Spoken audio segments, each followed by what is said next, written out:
আমি তোকে নায়িকা বানাবো এরকম একটা কথা বলতে আম্মু বলছে তোমার একটা অডিশন আছে চলো যাই। মনে হচ্ছে যে খুব ডায়েট করা হয়, খুব মেনটেন করা হয়। আমার আম্মু হচ্ছে টোটালি একটা বস লেডি, মাইলাক আরেকজন থাকে হচ্ছে নেপালে। এবং আমি চিন্তা করে দেখলাম আমার আসলে কোনো ছেলে বন্ধু নাই। যারা বন্ধু তাদের বন্ধুত্ব আসলে নষ্ট করা উচিত না। কোর্স রাতের ঘুম হারাম করে obviously. Hello everyone, Eid Mubarak. Welcome to showbiz 24। আপনাদের সঙ্গে আছি আমি জান্নাতুল দোলনা।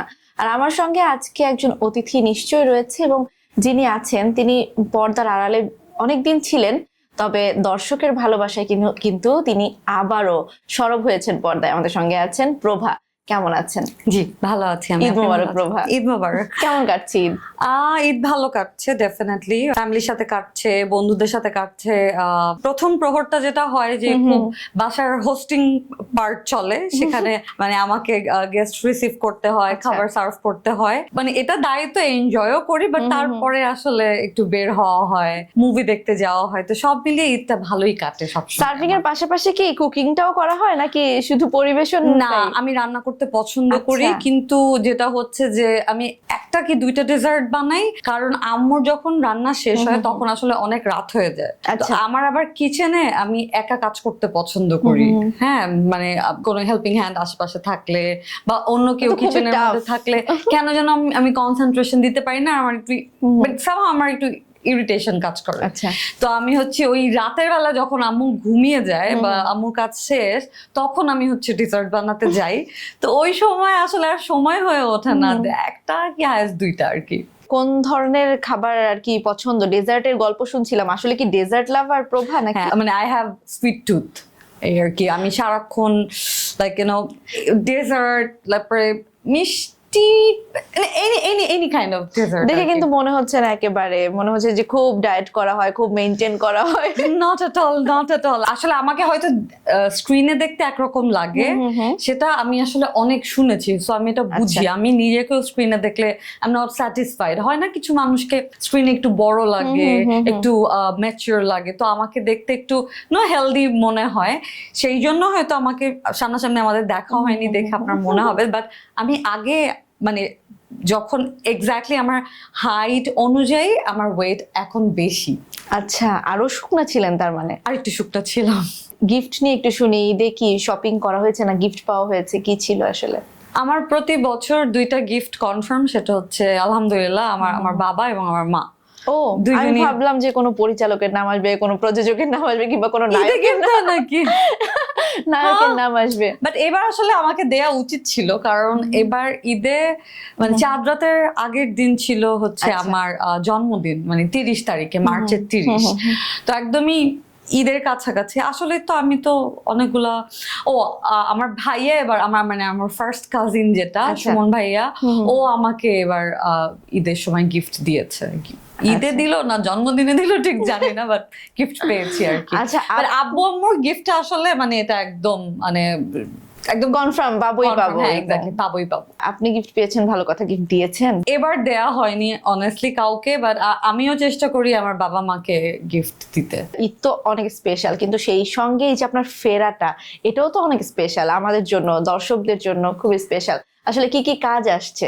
আসলে স্পেসিফিকলি ঈদে আসবে কিনা জানি না, বাট আমার 3টা কাজ করা হয়েছে আপাতত, এবং ঈদের জন্যই আসলে এত তাড়াহুড়া করে করা, আমি আসলে জানি না আদৌ সেগুলো অন এয়ার হবে কিনা। এমনিতে 2টা কাজ করেছি খুবই সুন্দর, অন্তর্দ্বীপ প্রোডাকশনের জহির করিম ভাইয়ের আমার খুবই ফেভারিট একজন রাইটার উনি। একটা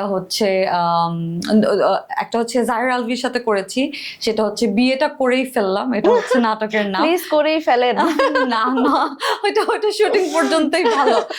আর হচ্ছে আরেকটা করলাম হচ্ছে আরেকটা ছেলে, আমি ওর সাথে কখনো কাজ করিনি, ওর নাম নীরব, অনেক কাজ করে, অ্যাক্টিং করে, ওর সাথে করেছি। এই কাজটার নাম হচ্ছে যতনে রাখিব তোমায়, এরকম কিছু একটা। তো আর একটা কাজ করেছিলাম ইউএসএ বেসড একটা চ্যানেল, ATV। ATV মানে দুই বাংলা, মানে বাংলাদেশ এবং কি বলে আমেরিকা মিলিয়ে এই চ্যানেলটা, তো ওদের একটা নাটকের কাজ করেছি আর কি। ওয়াও, আচ্ছা, এই যে দীর্ঘদিন পরে ফিরে আসা, এই সময় তো এই যে সহশিল্পী যারা তাদের একটা পরিবর্তন এসেছে। আপনি শুরুতে যাদের সঙ্গে কাজ করতেন এখন তো হয়তো তারা আছে কি না, আর যদি থাকে মানে এই যে মিশে যাওয়াটা, এই কোপ আপ করছেন কিভাবে? কারণ একটা অন্যরকম একটা এনভায়রনমেন্টে ছিলেন, বাসায় থাকা বা অন্য কাজ নিয়ে মিডিয়া থেকে দূরে থাকা, আবার মিডিয়ার লাইফস্টাইলটাও আবার আলাদা, মানে কোনো চ্যালেঞ্জ ছিল কিনা বা কেমন লাগছে? অনেস্টলি যেই টিমের সাথে কাজ করেছি ওই টিমটা আসলে এত কি বলে গোছানো, এবং দুইজনই আসলে জেন্টলম্যান, লাইক সুব্রত দা এবং অমিতাভ রানা দুইজনই হচ্ছে অনেক বছর ধরে ওনারা চয়নিকা চৌধুরীকে অ্যাসিস্ট করেছেন। আচ্ছা। মানে বলতে গেলে ওরাই একদম সমস্ত কিছু অ্যারেঞ্জ থেকে শুরু করে এবং আরো অনেক প্রোডাকশন করেন। এরা দুইজনই অনেক গোছানো, যেই কারণে হয় কি ইভেন দ্য প্রোডাকশনের ছেলেগুলো ওদের সাথে অনেক দিনের, মানে ওরাও একটু ওল্ড স্কুল, লাইক ওরাও আগের মানে নতুন কারোর সাথে কাজ করতে অত কমফোর্টেবল ফিল করে না।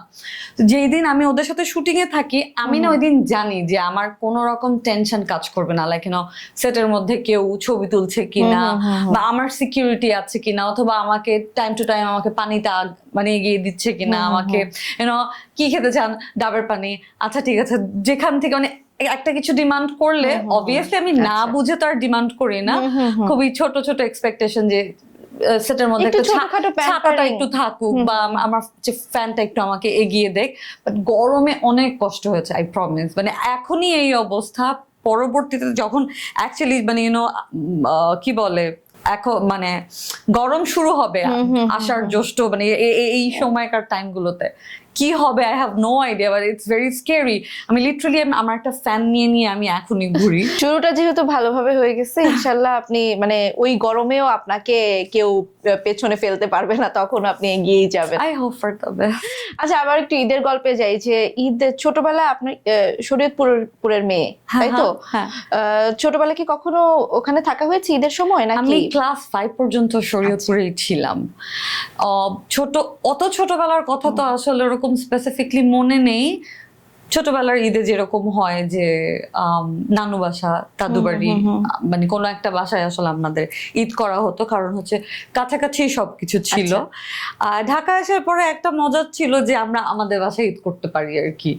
সো কোনো একটা ঈদ আমরা ঢাকায় করতাম, এবং এটা এখনো হয়, স্পেশালি রোজার ঈদটা আমরা ঢাকায় করি, আর কুরবানি ঈদটা আমরা সবসময় শরীয়তপুর করার চেষ্টা করি। এখনো যাওয়া হয়?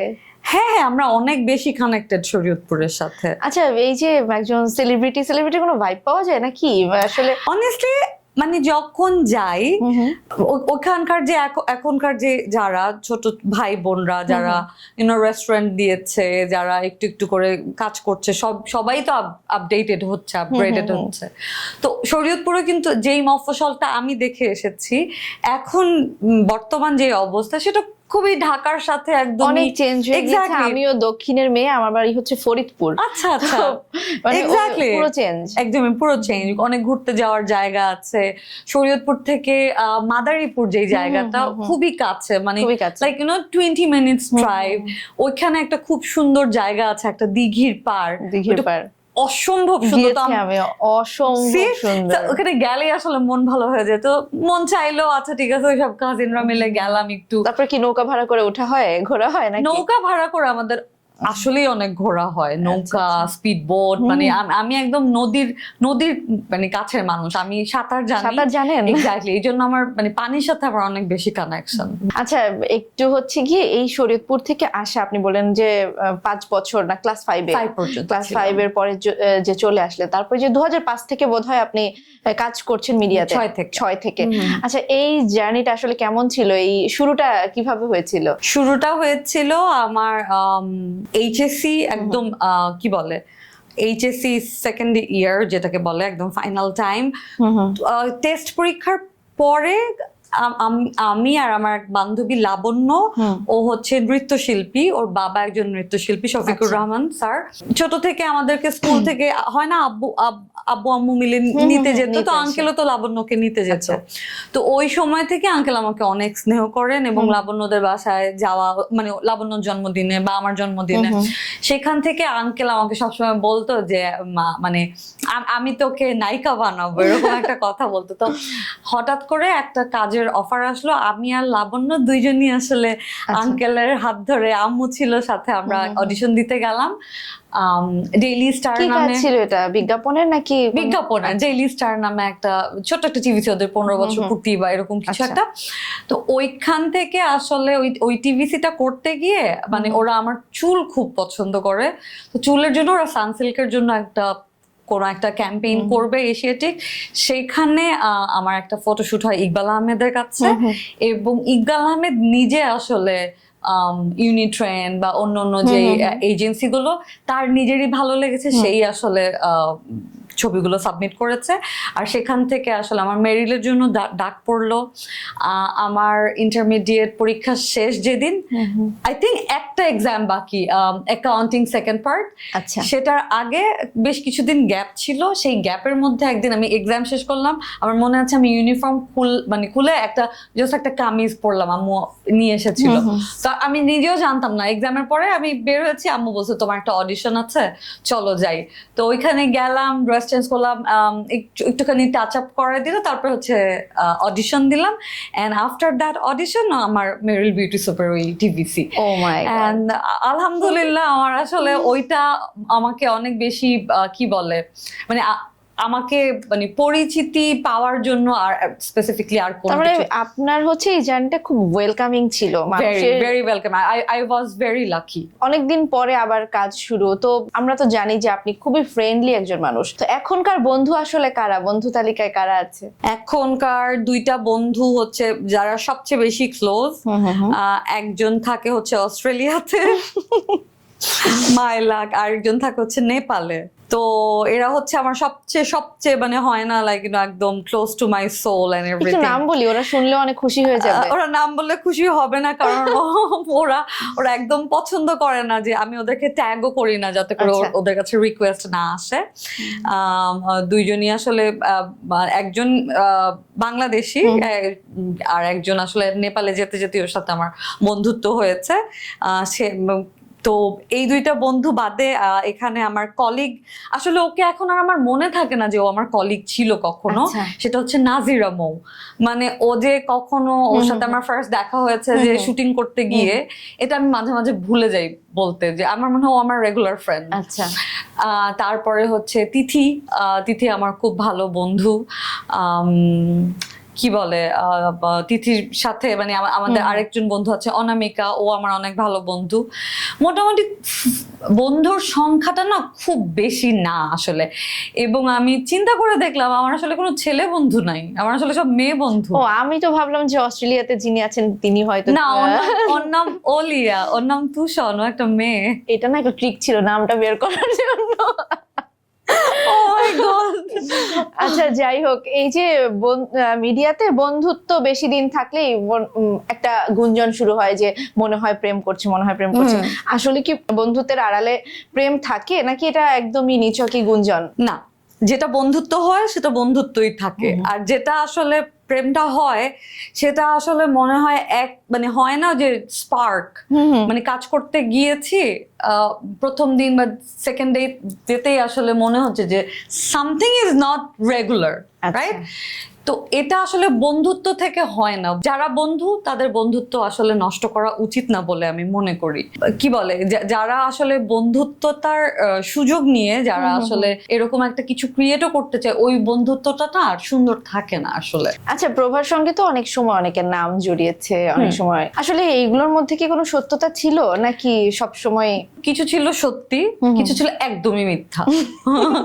যখন একদমই মিথ্যা কিছু দেখেন তখন আসলে কি সেটা রাতের ঘুম হারাম করে? নাকি অফকোর্স রাতের ঘুম হারাম করে, অবভিয়াসলি। মানে ওই জায়গাটা ওভারকাম করা কতটা চ্যালেঞ্জের? এই প্রশ্নটা এই জন্য করা যে মানুষ জানুক যে তোমার একটা ছোট্ট একটা কোনো কিছু আসলে আমার লাইফে কতটা ইম্প্যাক্ট ফেলে। আসলে এটা মানে রাতের ঘুম হারাম হয়, আনকমফোর্টেবল লাগে যদি এটা আমার কলিগ হয় খুবই আনকমফোর্টেবল লাগে পরবর্তীতে কাজ করতে, যে এটা কেমন কথা, মানে তাহলে আসলে কতটুকু বাউন্ডারি মেনটেন করতে হবে, মানে কতটুকু কথা বলতে হবে, মানে এরকম একটা আনকমফোর্টেবলনেস, একটা কেমন যেন উইয়ার্ড ফিল হয়।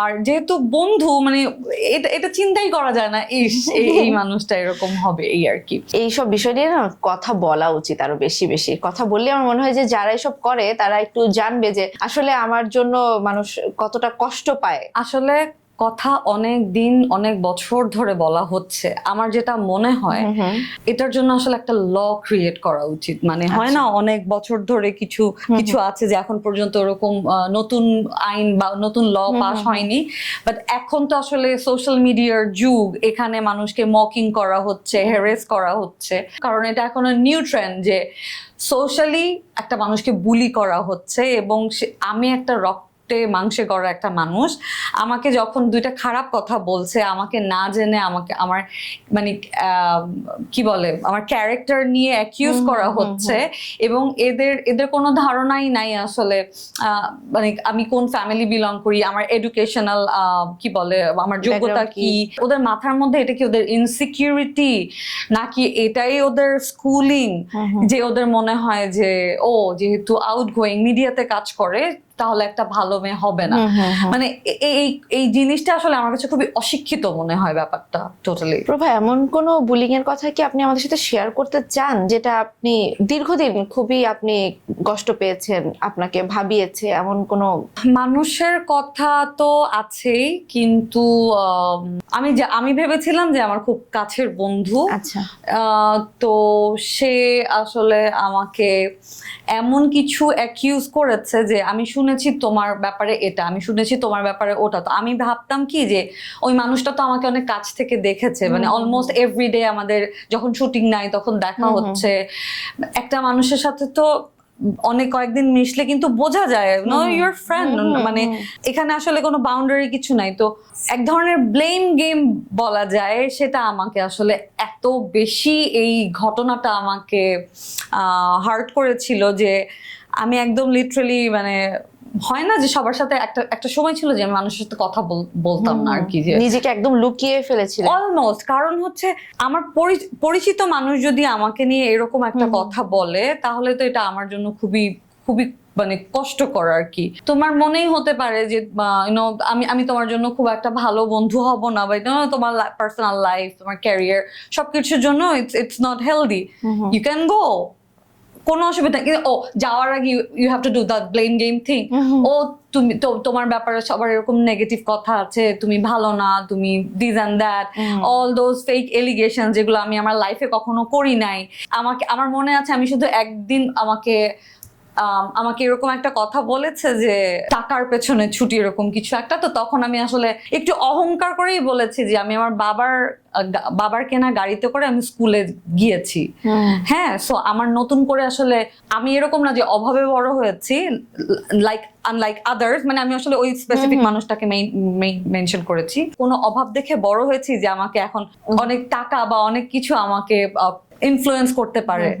সো আমার ওই ক্রেভিংটা নাই যে আমাকে অনেক কিছু বানাতে হবে, আমাকে অনেক বড় লোক হতে হবে, আমাকে ডু অর ডাই, আমাকে একটা জায়গায় যেতে হবে, because already I am blessed for my parents যে ওদের একটা সামাজিক ভাবে ওরা একটা দুইজনই স্ট্যাবলিশড মানুষ। সেই জায়গা থেকে আসলে আমার ওই ক্রেভিংটাই কখনো ছিল না। আপনি তো মিডিয়াতে আগেও কাজ করেছেন, মাঝখানে হয়তো একটু বিরতি ছিল, আবারও কাজ করছেন। তো মিডিয়ার একটা মিথ বা যাই হোক আপনার কাছ থেকে শুনতে চাই যে এখানে একটা গিভ অ্যান্ড টেকের সম্পর্ক থাকে, আসলেও কি এরকম সব সময় থাকে নাকি এটা? Not at all. মিডিয়া এমন একটা জায়গা, সেটা হচ্ছে আমার বসকে আমি সিলেক্ট করতে পারবো। আমি একটা কর্পোরেট অফিসে গেলে আমার এক্স্যাক্টলি আমার একটা মানুষকে ভালো লাগে নাই, আমার ওয়ে অফ টকিং ভালো লাগে নাই, আমি ওর কাজ করব না, দ্যাটস ইট, ইজি। আমার যতদিন পর্যন্ত এটা একটা একদম ক্লিয়ার একটা জায়গা, যতদিন পর্যন্ত আমার সেল ভ্যালু আছে, যতদিন পর্যন্ত আমাকে সেল করে ওরা আর্ন করতে পারবে, চ্যানেল বলেন, ইউটিউব বলেন, এনি কাইন্ড অফ প্ল্যাটফর্ম, ততদিন পর্যন্ত আমার ডিমান্ড আছে। যেদিন ওরা পারবে না সেদিন আমাকে এমনিতেও নিবে না, অমনিতেও নিবে না। আমার কোয়ালিফিকেশন থাকলে, আমার কোয়ালিটি, আমার কাজের মান ভালো হলে আমার কাছে কাজ আসবে। যারা এরকমটা করে তাদেরকে নিয়ে আমার কখনোই কোনো মাথা ব্যথা নেই, কারণ এই কাজটা তো আমি করতে পারবো না। সো এরকম কিছু থাকলে আমরা এটা স্কিপ করতে পারি। It's totally like you know, হয় না যে আমার প্রবলেম নাই, কিন্তু যারা এরকম করে, দুইটা অ্যাডাল্ট মানুষ কি কি মানে কি চিন্তা করবে, কি ডিসিশন নিবে, it's totally up to them, but we are not bound to. মানে এই জায়গাটা তো মানে এত ফ্লেক্সিবল একটা জায়গা। এটাই জানতে চাই যে কখনো বাধ্য হতে হয় না কাউকে? Never never ever. লাইক মানে এটা আসলে আমার মনে হয় যে এটা খুবই কি বলে ফ্লেক্সিবল একটা জায়গা, যেখানে আমার পছন্দ হলো না, আমার একটা মানুষকে মনে হলো যে মেবি ওনার চিন্তা ভাবনা আমাকে নিয়ে একটু অন্যরকম, বা মেবি উনি আমার কাছে এমন কিছু একটা ডিমান্ড করতে পারে যেটা খুবই অস্বস্তিকর, আমি সঙ্গে সঙ্গে আমি ওই লোককে করতে পারি। আমরা যদি ফেসও করি, তখন আমাদের কি বলে আমাদের যে ডিরেক্টর গিলস আর্টিস্ট ইকুইটি, ওখানে আমরা জানালে ওটার একটা কোনো রিপারকেশন, মানে ওরা বিভিন্ন স্টেপ নেয় আর কি। So it's very good. তাহলে আসলে আমরা জানি না আপনার এই উত্তরের সঙ্গে এই পরের প্রশ্নটা একটু কনফ্লিক্ট করতে পারে। জি, একটু বলতে চাই, তাহলে মিডিয়াতে নারীরা কি নিরাপদ? অনেস্টলি হওয়া উচিত নিরাপদ। অনেস্টলি মানে আমার বললাম তো, আমি শুটিং এ আমি ওদের সাথে এরকমও দিন যায় যে একটা হোল সেট আর্টিস্ট, শুধু আমি একা মেয়ে। আমার মনে হয়, আমি ঠিক জানি না অন্য প্রফেশনে ডেফিনেটলি ওরাও ওরকম সেফ ফিল করে। আমার কিন্তু একটা বারের জন্য মনে হয় না যে আমি অনেকগুলো ছেলের সাথে আছি আমি কি সেফ কিনা। আমার মনে হয় আমি শুটিং এ আছি, তার মানে আমি সেফ, এবং ওরা আমাকে টেক কেয়ার করবে। মানে ওদেরকে নিয়ে তো ভয় হয়ই না, বাট মাঝে মাঝে এরকমটা হয় যে যদি আমি একটা আননোন টিমের সাথে যাই, বাইরে থেকে কেউ যদি আমাকে ডিস্টার্ব করতে আসে, আমাকে ওরা কতখানি প্রোটেকশন দিতে পারবে। সো এটা যদি আমার পরিচিত কোনো টিম থাকে, তখন আমি জানি যে নো ম্যাটার হোয়াট আমি পর্যন্ত আসতেই দিবে না। আবার ধরেন এগুলো কি ভাইস ভার্সা, তো আবার ধরেন এরকমও আমি এক্সপেরিয়েন্স হয়েছে যে আমাকে একটা ইউনিভার্সিটির সামনে একটা ছেলে আমাকে একটা কথা বলেছে, ও আমার ছবি তুলেছে, আমি ওকে না করেছি, ও আমার সাথে একটা নুইসেন্স ক্রিয়েট করেছে। তো ওই সেটের মধ্যে আমাকে ডিরেক্টর বলছে বাদ দেন, শুটিংটা করি। আই এম লাইক হোয়াট, আমি কেন এখন শুটিং করব? আমি ইউনিভার্সিটিতে গিয়েছি, আমি টিচারের সাথে কথা বলেছি, আমি বাচ্চাটাকে ডেকে এনে আমি বুঝাইছি যে মানে I could be your sister, যে তুমি আমাকে এরকম একটা কথা বললা, আমি ছবি তুলতে চাচ্ছি না, তুমি আমার ছবি তুলছো। এই জিনিসগুলো অনেক সুন্দরভাবে সলিউশন করা যায়, এরকম অ্যাগ্রেসিভ ভাবে না। তো এই হোল জার্নিটুকুতে আমার সাথে আমার কোনো ডিরেক্টর বা আমার টিম মেম্বাররা কেউ ছিল না। পরে আমার একজন যে কো আর্টিস্ট, সে আমাকে, আমি আসার পরে আমাকে বলতেছে cool down, I am like, you know what, just do not talk to me, let's work. আচ্ছা প্রভা, বর্তমানে মানে একটা কথা, এক ধরনের কথা সবসময় শোনা যায় যে ও তো এই সিন্ডিকেটের না, ওকে নিয়ে আবার কাজ কেন, এই সেই। আপনি তো দীর্ঘদিন পরে আবার কাজ স্টার্ট করেছেন, আসলে এই বিষয়টা কি আসলে বুঝতে চাই। আমি আসলে ঠিক জানি না এরকম কোনো কিছু কিনা, বাট আমি কি বলে 2012-তে যখন আমি 2 বছরের গ্যাপ নিয়ে কাজ করতে এসেছিলাম, টিল নাও যেটা আমি ফেস করি, যে কোনো স্পেসিফিক একজন আর্টিস্টের যারা রেগুলার ডিরেক্টর, ওরা এসে আমার সাথে বলে যে আপু অনেক ইচ্ছা আপনাকে নিয়ে কাজ করার, কিন্তু আপনাকে নিয়ে কাজ করলে তো অমুক আর্টিস্ট আমাকে আর ডেট দিবে না। এটা একটা খুব বড় ক্রাইসিস। আর একবার শুধু হয়েছিল যে খুব সম্ভবত ওপরে আর নিচে শুটিং হচ্ছিল, এবং ওনাকে প্লিজ করতে আমাদের ফুল সেটটাকে আরেকটা হাউসে যেতে হয়েছিল। So it was disaster definitely. But যেহেতু উনি ইন্ডাস্ট্রিতে ওনার কি বলে, উনি অনেক পাওয়ারফুল, উনি যেহেতু ওনার ইন্ডাস্ট্রিতে ওনার কন্ট্রিবিউশনটা আমার থেকে অনেক বেশি, সেটার জন্য আসলে যেহেতু এটা একটা কি বলে এনিওয়েজ, এটা আসলে নিজের কাছে কেমন অবভিয়াসলি খারাপ লাগে, কিন্তু এটাকে তো আসলে হেল্প শুধুমাত্র ওই মানুষটা তো মানে কোনোভাবে দায়ী না। একটা অন্যায় হচ্ছে, সেই অন্যায়টা আসলে সবাই মিলে সেটাকে সাপোর্ট করছে, তাহলে তো আসলে ওই অন্যায়টা প্রত্যেকে মিলেই করছে। এই সিন্ডিকেটে আমি পড়েছিলাম সব সময়ের জন্য আর কি।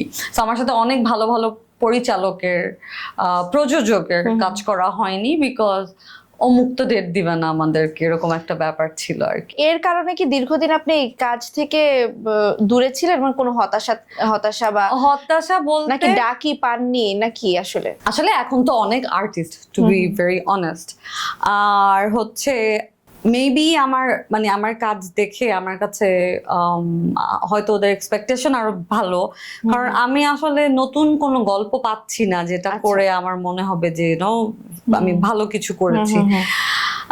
এটা একটা ঘটনা। আর হচ্ছে যে প্যান্ডামিকের পরে একটু শুটিং গ্যাপ যেহেতু আমাদের পড়েছিল অনেক দিনের, এরপরে কাজের পরিমাণটা কমে গেল। আর যেটা সবচেয়ে বেশি আমাকে আমি যেটা প্রবলেম ফেস করেছিলাম, আমার টিকটকে এখন আমার যে আইডিটা সেটা ভেরিফাইড, তো টিকটক টিমই আমাকে হেল্প করেছে, হোল টিকটক টিম আমাকে এই ব্যাপারে হেল্প করেছে। শুরুতে আমার যখন টিকটক ছিল না তখন একটা বা দুইটা দুইটা ফেক অ্যাকাউন্ট ছিল যেখানে আমার নাটকের কিছু ক্লিপস, তারপরে ধরেন আমার স্টোরি, ইনস্টাগ্রামে যে স্টোরিটা দিতাম ওগুলো থেকে নিয়ে নিয়ে ওরা এরকম রিলস বানাতো বা টিকটকের ভিডিও আপলোড করতো। এবং নাটকের গুলো আমি দেখেছিলাম যে সুন্দর করে কি ফ্রেমটা ভালো ছিল না আর কি, অত দৃষ্টিকটু মনে হতো।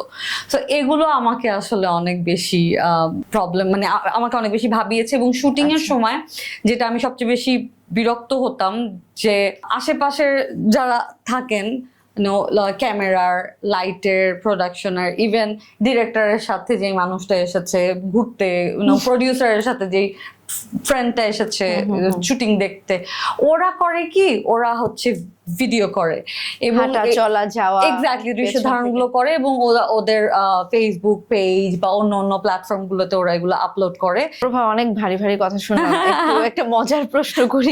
এই যে এতদিন ধরে মিডিয়াতে কখনো নিজের জন্য কোনো চটকদার নিউজ করিয়েছেন? আমরা তো এমনিতেই করি যে প্রভা কোথায় ঘুরতে গেলেন, প্রভা কার সঙ্গে ঘুরতে গেলেন, কি করলেন, প্রেমে পড়লেন, কিন্তু নিজে থেকে এখন কিন্তু এই যে এগুলা একটা ট্রেন্ড যে একটু আলোচনা সমালোচনা অনেকদিন নেই, ভাই বন্ধু একটা নিউজ করে দে, এই ধরনের কখনো করেছেন? কাজের ব্যাপার থাকে যে নতুন করে কাজ করছি, যে আমি আবার কাজ শুরু করছি, আমি 2টা ভালো নাটক করেছি, সেটার নিউজ যদি হয় বলি ভাই যে ভালো কাজ আছে, তো জার্নালিস্টরাই বলে আপা নতুন কাজ থাকলে জানাবেন, তো ডেফিনেটলি সেটা বলি।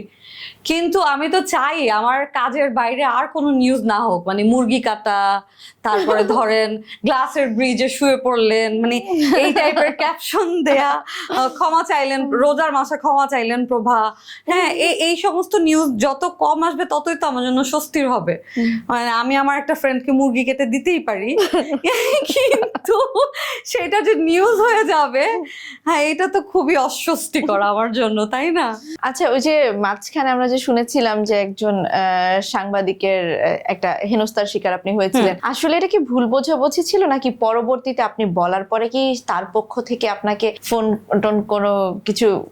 না, এরকম কোনো আমাকে একজন জার্নালিস্ট জিজ্ঞেস করেছিলেন যে আপনারই কেন এরকম হয়, তো আসলে এটার তো কোনো অ্যান্সার নাই যে আমার সাথেই কেন এরকম হয়। আমি তখন বলেছিলাম যে ধরেন আপনি জার্নালিস্ট, আপনার সাথে আমার একটা ব্যক্তিগত সমস্যা হয়েছে, এখন আপনাকে আমি বকা দিলাম, আমি আপনার নামে রিপোর্ট করলাম না, বিকজ মাফ চাইলেন আমার কাছে যে আপু ভুল হয়ে গেছে, ওই যে স্পেসিফিক কাজটা যে ও একদম বোকার মতো, ও আমার একদম এরকম ভাবে কথা বলছে যেটা আমার জন্য আনকমফোর্টেবল মনে হচ্ছিল। ও আমার কাছে মাফ চেয়েছিল যে আপু সরি ভুল হয়ে গেছে, যেহেতু ও ভয় পেয়েছে যে এটা যদি আমি অ্যাসোসিয়েশনে জানাই it could be a big problem. এই ঘটনার পরে আমি আসলে দেখেছি যে ও আমার ব্যাপারে আবার একটা নেগেটিভ নিউজ করেছে, সেটা ও পার্সোনালি, ও আসলে সরি না, ও আসলে বুঝেই নাই যে ও একটা খারাপ কাজ করেছে।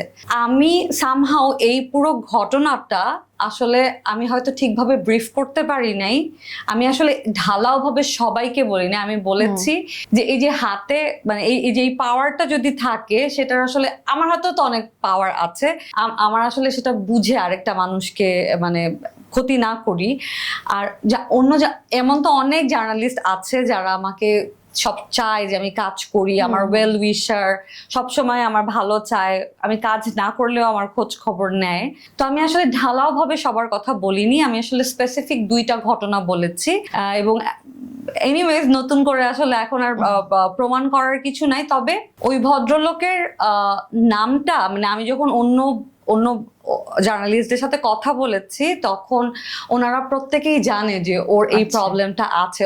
ও না, আচ্ছা আচ্ছা, আমরা বুঝতে পেরেছিলাম প্রভা, এই আর কি। আর যেহেতু দূরত্বটা ছিল, মানে আমার সাথে যে একটু কমিউনিকেট করবে, কমিউনিকেট করেও যে কথা বলবে, সেরকম কোনো কিছু হয়নি। বাট আমি আসলে চাই সেটা নারী হোক, সেটা পুরুষ হোক, এই যে এই ফুল সেক্টরটা আমরা যেই প্রবলেমগুলোর মধ্যে পড়বো, আমি একটা অ্যাসোসিয়েশনে বা একজনের কাছে আমি, মানে হয় না বিচার সালিশ নিয়ে গেলে সেটার আসলে সুষ্ঠু বিচার হোক।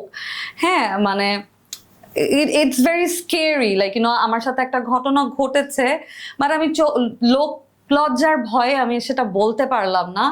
এবং আমি সেটা বললে যদি আমার ক্যারেক্টার নিয়ে আমাকে কেউ কি বলে অ্যাকিউজ করে, তো যেটা আমাদের দেশে খুব বেশি হয়, রাইট? তোমার সঙ্গে হয়েছে তার মানে তোমার কোনো এক্স্যাক্টলি অন্য কারোর সঙ্গে তো হচ্ছে না। এক্স্যাক্টলি, মানে এই জিনিসগুলো তো আমাদের জন্য অনেক অস্বস্তিকর, রাইট?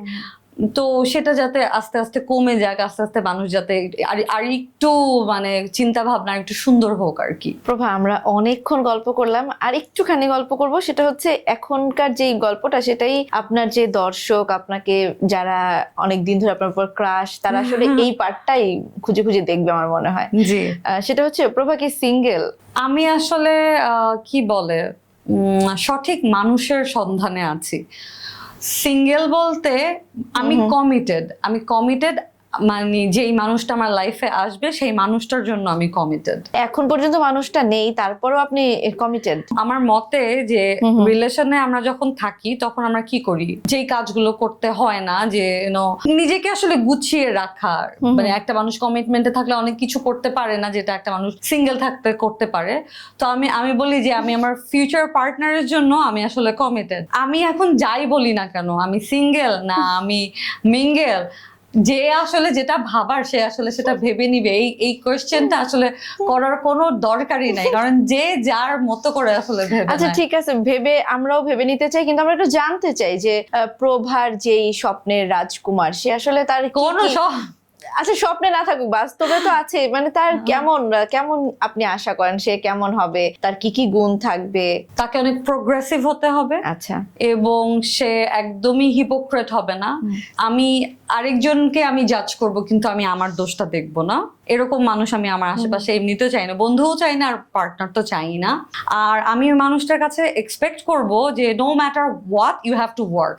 আই ডোন্ট কেয়ার আপনার কাছে কত টাকা আছে, আই ডোন্ট কেয়ার আপনার কাছে কত পাওয়ার আছে, আপনার এডুকেশনাল ব্যাকগ্রাউন্ড আমার কাছে ডেফিনেটলি ইম্পর্টেন্ট, কিন্তু কর্মঠ হতে হবে। মানে আছে বাসায় টাকা, বাসায় বসে থাকলাম, বসে বসে ফেসবুক স্ক্রল করলাম, 2টা আর্টিস্টকে নিয়ে 2টা বাজে কথা বললাম out of my insecurity, because I am not doing anything productive, because I have money, I don't want them. আচ্ছা প্রভা, এই ঈদের গল্প যেহেতু, ঈদের সিনেমা নিয়ে একটু কথা না বললেই নয়। ঈদে কোন কোন সিনেমা দেখেছেন বা দেখবেন? বরবাদ দেখবো ফর শিওর। আর হচ্ছে নিশোর মুভিটা তো ডেফিনেটলি আমার দেখতে হবে। নিশো আমার নিশো আমার অনেক ফেভারিট কলিগ, এবং নিশো আমার অনেক পছন্দের একজন আর্টিস্ট। নিশোর মুভি আমি ডেফিনেটলি দেখবো, আর সিয়ামেরটাও দেখবো। নিশোর মুভি নিয়ে অনেক কিছু বললেন, জঙ্গলি আর বরবাদ নিয়ে একটু বলেন যে কেন দেখবেন? বরবাদ দেখবো এই কারণে, কারণ মেহেদী হাসান উনি আমাদের ডিরেক্টর ছিলেন, ওনার সাথে আমার কাজ করা হয়েছে, এবং খুব সুন্দর করে ব্রিফ করে আর্টিস্টদেরকে। আমি দেখতে চাই যে সে তার নতুন আর্টিস্টদেরকে কেমন করে ব্রিফ করেছেন। সে নিজেও অনেক ভালো পারফরমেন্স করতেন, সেই জন্য। আর যেহেতু অবশ্যই বড় বড় স্টাররা আছেন, ভালো কাজই হবে। সিয়াম, ডেফিনেটলি সিয়াম অনেক কর্মঠ একটা ছেলে, শিক্ষিত মার্জিত একটা ছেলে, যেই কাজটাই করে বুঝে করে, ওর চিন্তাধারা অনেক সুন্দর, অনেক গোছানো। আমার মনে হয় খুব ভালো প্রোডাকশনই আসবে। তার থেকে বড় কথা, প্রচন্ড এফোর্ট দেয়। আর নিশোকে নিয়ে আসলে কোনো কথাই না, বিকজ নিশোকে আমি নিজের চোখে দেখেছি একটা মানুষ কাজের ব্যাপারে কতখানি ডেডিকেটেড হতে পারে। সো আজকে নিশোর যেই জায়গাটা, সেটা নিশো অ্যাকচুয়ালি ডিজার্ভ করে। ওয়াও, আমরাও চাই যে বড় পর্দায় কোনো না কোনো সময়ে যে প্রভাকেও দেখতে চাই। Lakh, let's see. ঈদ যেহেতু, আপনার যেহেতু ডেজার্ট পছন্দ, মিষ্টি খেতে থাকেন, আর মিষ্টি মিষ্টি সবকিছু আপনার সাথে ঘটুক, খুব ভালো থাকেন, শুভকামনা আপনার জন্য। থ্যাংক ইউ সো মাচ, আপনাকেও।